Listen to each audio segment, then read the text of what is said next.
Good morning and welcome to Thought for the Day. My name is Tom Burden and I am a curate here with the Avon Valley Churches. Today I would like to speak with you about something wonderful. It's something that exists without any effort on our part in superabundance. In fact, it's one of the most plentiful things in the universe. And it is something that has a thrilling impact on spiritual life.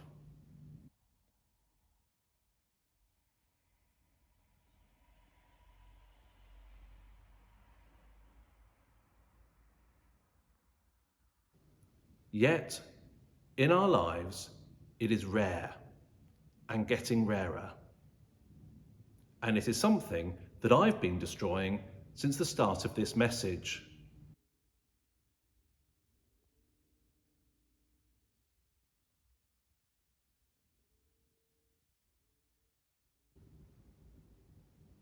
Silence.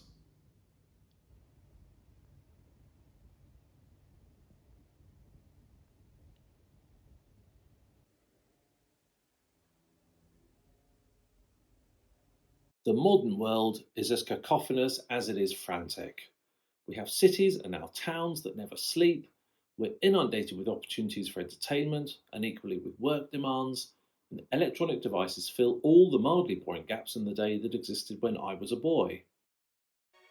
Yet silence can speak louder than words, and even louder than music, where we often turn when words fail. In fact, I find the most powerful part of Barber's Adagio for strings, a glorious piece of music, is the 5-second silence about 3/4 of the way through.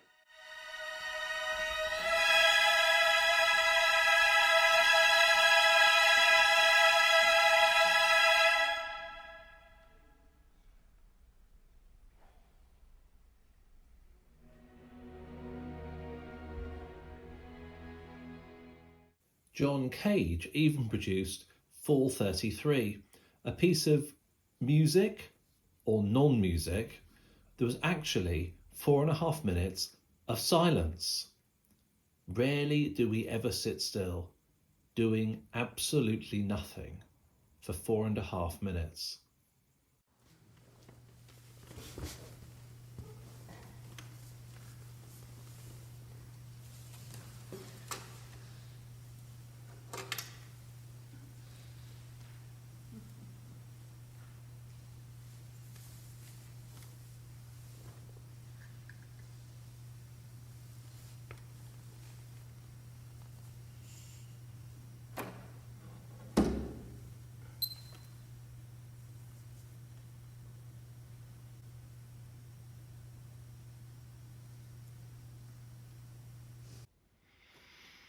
I'm sorry to interrupt.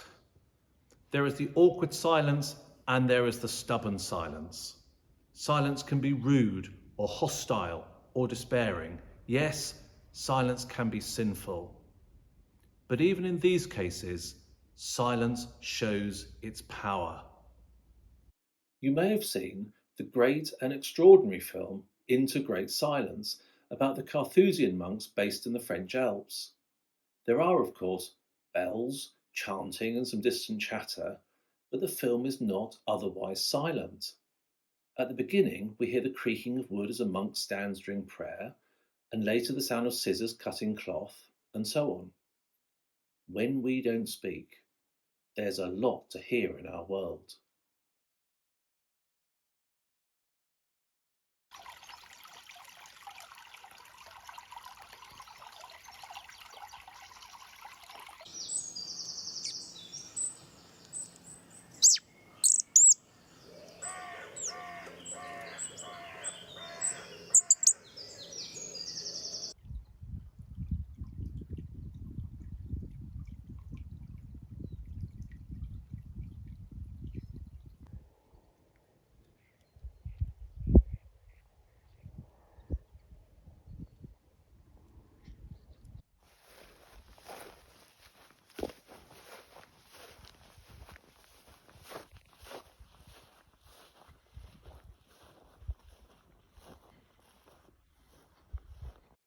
Jesus certainly understood the value of silence.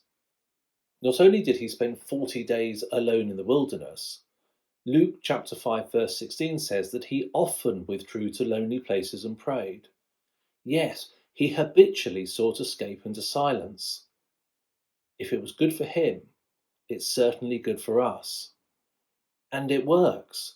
Moses was alone, presumably in silence, when God spoke. So was Samuel.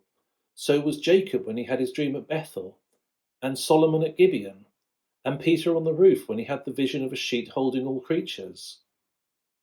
As with Elijah, who had been 40 days in the wilderness, we need to stop our ears to the powerful wind, rumbling earthquake, and the roaring fire, and listen, in silence, for the gentle whisper.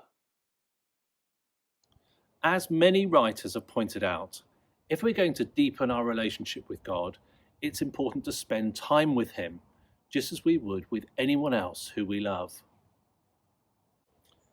Exterior silence is much easier to achieve than interior, and unwanted thoughts may flood in when we stop distracting ourselves with background babble.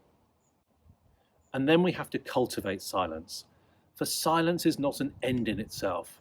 It's a door to prayer, to contemplation, and to discovery. Considering our own standing before God is one great benefit of silent reflection. If we are at peace with ourselves, we are so much better placed to bring peace to others.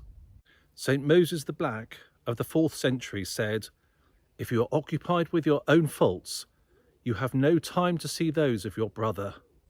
Moses understood this in part because he was conscious of his bandit past, but also because he was a monk and a hermit. He was a seeker of silence, a desert father. Singing is good. Wholesome talk is good. Encouragement is good. But let's not forget about silence. I speak with the zeal of someone who learned the hard way about its value. Some people start the day with a time of prayer and reflection, often called a quiet time. If this isn't your practice, I want to be bold and suggest 10 minutes in the morning and after lunch and in the evening. But I don't have time, I hear you say. It's all right for you, curate boy. What about those of us in the normal world? But let's consider how much time we spend on other things, such as television, and then decide how much time we really can dedicate to silent prayer.